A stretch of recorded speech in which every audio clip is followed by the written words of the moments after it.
So dental school versus college. Is it really that much harder? Yes, the answer is yes, and the video's over now. Just kidding, but I really want to explain to you all the differences between dental school versus college, why I think it may be potential or advantageous to take a gap year, and where people usually hurt themselves when it comes to starting dental school too soon or going straight from undergrad to dental school without a break. What's going on, everybody? My name is Dr. Eli, and welcome back to my channel. If you're new to my channel, I am a first-year orthodontics resident, and I recently graduated from dental school in May of 2025. On this channel, I make videos with advice for pre-dental students, as well as vlog my dental school and residency journey. So if that's something you're interested in, please make sure you subscribe, like the videos, comment under the videos, share the channel with anyone else you think may find it interesting to help boost the channel in the YouTube algorithm and reach the people who need to see it. So a common question I get is, how did you adjust to the rigor of dental school? How did you adjust to having work-life balance in dental school? And how did it compare to college? For those of you who don't know much about me, I did upload a video just talking about my story and how I went from a low GPA in undergrad to dental school and my non-traditional path. But in summary, I went to college at the University of Maryland and I graduated in December of 2017. And I did not start dental school until the fall of 2021. So I took a pretty decent break between undergrad and dental school. And I also completed a post-bacc program called George Squared. So I cheated a little bit.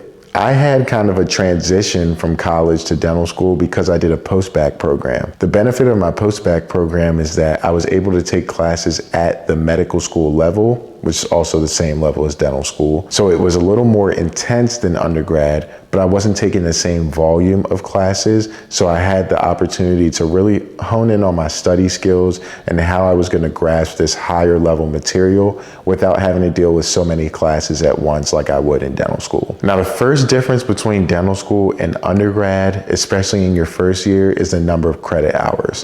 When I was taking classes in undergrad, I remember that 15 credit hours was about the average.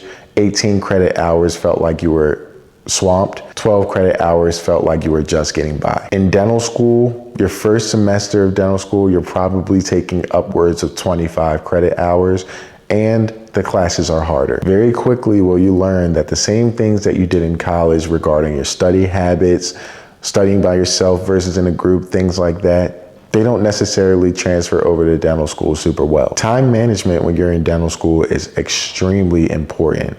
If you're not able to manage your time well, you will struggle from day one. And it is very easy to get behind in dental school. And once you get behind, it feels even harder to crawl back. The second thing about dental school is that it adds an extra layer of having to learn a brand new skill. You're learning a new hands-on skill that you've never done before, and you have to learn while you're still taking a gross number of classes and volume of classes and adjusting to all that. So now you won't have as much time to study. Maybe during your first year you will, but when it comes to your second year and on, a lot of your time will also be devoted to practicing in the sim lab, having patients in the clinic, and even in your fourth year, practicing for your licensure exams and things like that. So again, time management is of essence in dental school. It becomes one of the major keys to your success. And honestly, the earlier you start working on this, the better. Quick intermission to the video. If you're watching the video and you've made it this far and you're enjoying the content, please drop a like on the video. It's right here under the video. Just click the little thumbs up button. It's of no cost to you, and it does so much to help boost the video and the channel in the YouTube algorithm. Thank you so much, and I hope you enjoy the rest of the video. I'm a creature of habit and I preach routine. I think the earlier you learn how to get into a proper routine and do the same things every day, the better off you are in dental school. Part of the reason why I was able to lock this in so well is because of my gap years. Not only did I do a post-bacc program, but I also worked full-time at NIH, and I learned exactly what it meant to have to get up at the same time every day, go to work, be productive at your job from 9 a.m. to 5 p.m., and then still find a way to fit everything you like to do around those hours, like going to the gym, hanging out with friends, and things like that. This allowed me to have a much more structured schedule when I was in dental school, allowed me to still do things on the side, like run a YouTube channel, go to the gym, have a social life, and things of the like. And I truly believe that it was because I had this undercover blessing of having to take gap years that I learned how to manage this life very easily. So is dental school harder than undergrad? Absolutely. It's supposed to be. You're pursuing a doctorate degree. It's not the same degree that you got in undergrad. Is it manageable? Absolutely.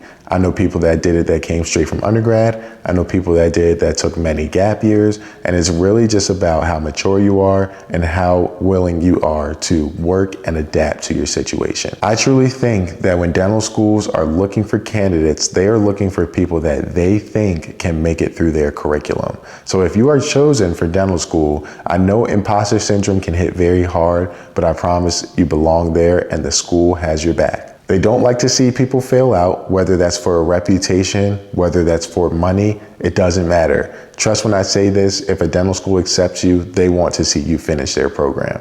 Now, the only person that can get in the way of that is you. You have to put in the work and make sure that you're doing what you need to do so that you can graduate from that program and become a successful dentist, because that's the end goal if you're applying to dental school, isn't it? So I just wanted to talk a little bit about that because I know a lot of people ask that question of how dental school compares to undergrad, and I hope that this video was helpful in giving you some information on figuring that out. I'm not going to draw this video out too long, but I do hope you learned something from it and that you found it interesting. If you're a pre-dent and you're looking for motivation, I encourage you to watch my dental school vlogs and just see how my journey in dental school truly was. And if you're a dental student and you're still looking for motivation, watch my residency vlogs. I also have a pre-dent advice playlist for all the pre-dents out there that are kind of struggling in their journey and looking for how to accomplish their goals. And you can check that out on my channel with the list of all my other playlists. I promise whatever video you're looking for, it's probably already in there. Thank you all for watching. I appreciate you taking the time to tune into my channel, and I truly hope that if you watch all the way to the end, you are subscribed. That's all I have for today's video. I will see y'all in the next one. Peace. I got baguettes in the back of my ring, and I when he trying to hit. I told her she gotta run to the team before she can talk to the lit. Before she can talk to the jet. Lamb chop, I just pulled up in some